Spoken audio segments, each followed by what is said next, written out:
তো যারা এই ধরনের মাটির কাছাকাছি থেকে রাজনীতি করেন তাদেরকে যাত্রা করতেই হয়। প্রত্যেকটা জেলা চেনা, প্রত্যেকটা মহকুমা চেনা, প্রত্যেকটা ব্লক চেনা। পরিবর্তন যাত্রায় কেন্দ্রীয় নেতৃত্ব তো রয়েছে, রাজ্য নেতৃত্ব বিজেপির রাজনীতিতে যাত্রা একটা বিশাল বড় ব্যাপার। এবং বিজেপি যেহেতু এক ভারতবর্ষের প্রাচীন সভ্যতাকে সঙ্গে নিয়ে চলে, তাই প্রাচীন সভ্যতায় যাত্রা যেহেতু একটা বড় বিষয়, তাই সবসময়তেই যেমন পশ্চিমবঙ্গে বিজেপি 3 থেকে 77-এ উঠে আসার আগেও যাত্রা, এবং যদি এবারে তারা মনে করছে যে একটা বড় লাফ দেবে, তো সেক্ষেত্রে এই যাত্রা আমার এই যে যাচ্ছেন তারা রাস্তা দিয়ে, মানুষের কাছে তো একটা পরিচিতি বাড়ছে, তাদের উপস্থিতিটা একটা পরিচিতি, এবং এই যে একটা কীর্তনের মতো করে তারা রাস্তা দিয়ে চলেছেন, এটা একটা বাংলার সংস্কৃতিকে মানুষের কাছে পৌঁছে দেওয়ার একটা চেষ্টা।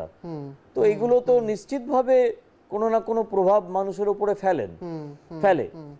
তো স্বাভাবিকভাবেই ছবি তোলা, এই কড়াই করা, এগুলো তো কোনো না কোনো প্রভাব ফেলেই। কিন্তু সাধারণ মানুষের এই যাত্রা এফেক্ট যখন আমরা দেখাচ্ছি, মুখ্যমন্ত্রী মমতা বন্দ্যোপাধ্যায় একটা কথা বলেন, প্রসেনজিৎ, আপনি তো এত বছর আছেন, আগেও দেখেছেন এবং বর্তমানেও দেখছেন, মুখ্যমন্ত্রী বলেন যে তিনি বিরোধীদের কাউকে ভয় পান না। যখন তিনি বিরোধী আসনে ছিলেন তখনও বলতেন তিনি অন্য কাউকে ভয় পান না, তিনি একাই যথেষ্ট। আজকে দাঁড়িয়েও তিনি বলেন গোটা পশ্চিমবঙ্গে 294 কেন্দ্রে একমাত্র মমতা বন্দ্যোপাধ্যায় প্রার্থী, মমতা বন্দ্যোপাধ্যায়কে দেখে ভোট দেওয়া হবে। কিন্তু এই পরিবর্তন যাত্রা যখন চলছে রাজ্যে, বিরোধীদের এক কথায় এই মুহূর্তে রাজ্যে প্রধান বিরোধী দল বিজেপি নেতৃত্ব, সেই বিজেপির এই যাত্রাকে কেন্দ্র করে গতকাল এবং আজকে বারবার আক্রান্ত হতে হয়েছে বিজেপি নেতাকর্মীদের।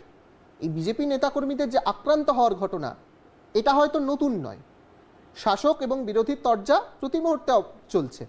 কিন্তু একটা সুষ্ঠু স্বাভাবিক পদযাত্রা, সেই পদযাত্রাতে কেন একজন সাধারণ মানুষ, আমি বিজেপি কর্মী বাদ দিয়ে যদি একজন সাধারণ মানুষ হিসেবে বলি, তাকে কেন আক্রান্ত হতে হলো, এই প্রশ্নের উত্তরটা কি কারোর কাছে আছে?